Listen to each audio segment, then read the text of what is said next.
Gaji para pekerja di Indonesia akan kena potongan tambahan untuk membayar tabungan perumahan rakyat. Iuran ini akan memotong gaji per bulan PNS, TNI, Polri hingga pegawai swasta.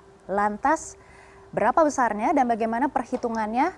Mari kita bahas bersama gaji potong tapera. Ini untung atau buntung?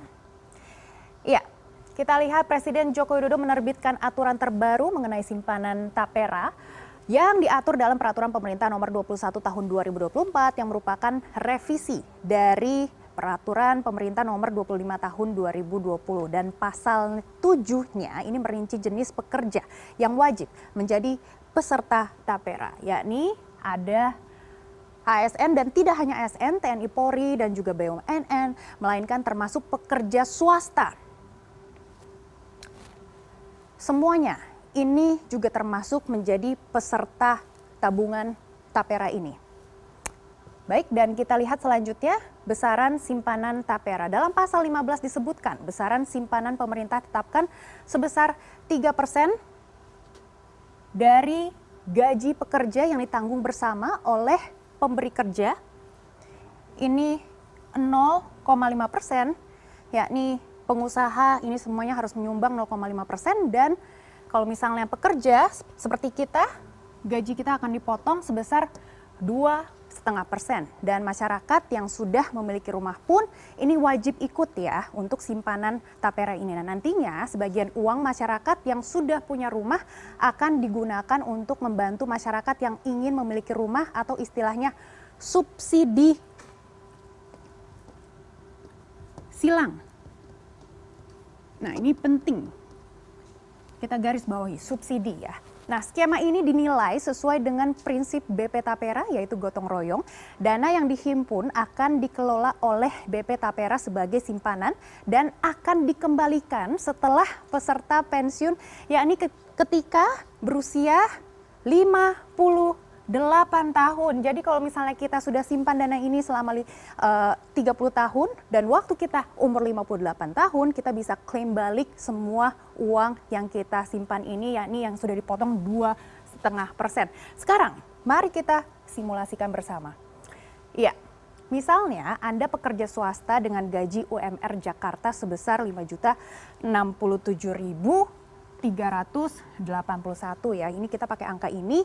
Lalu besaran iuran tapera yang perlu dibayarkan sebesar 126.684,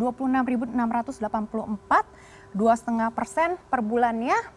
Kalau untuk pengusaha ataupun pemberi kerja ini setiap bulannya harus menyetor 25.336, 0,5% tiap bulannya.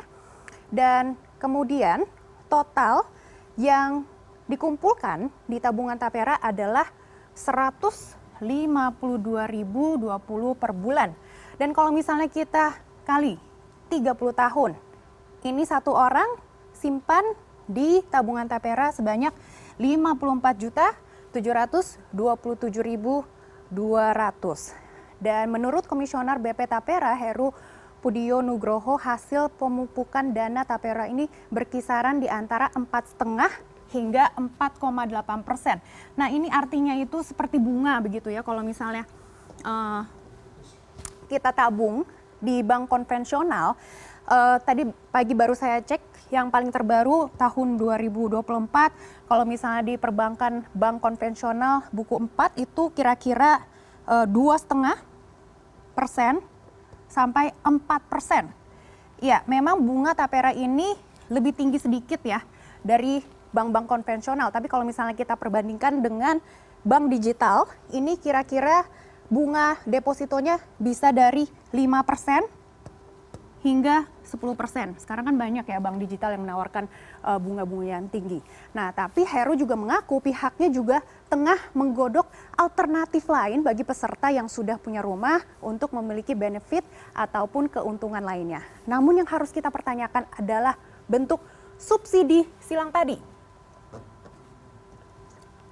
Ya, subsidi. Nah, ini akan seperti apa skemanya dan bagaimana sebenarnya mewujudkan masyarakat berpenghasilan rendah memiliki rumah, dan untuk ini kita akan lanjut besok pembahasannya.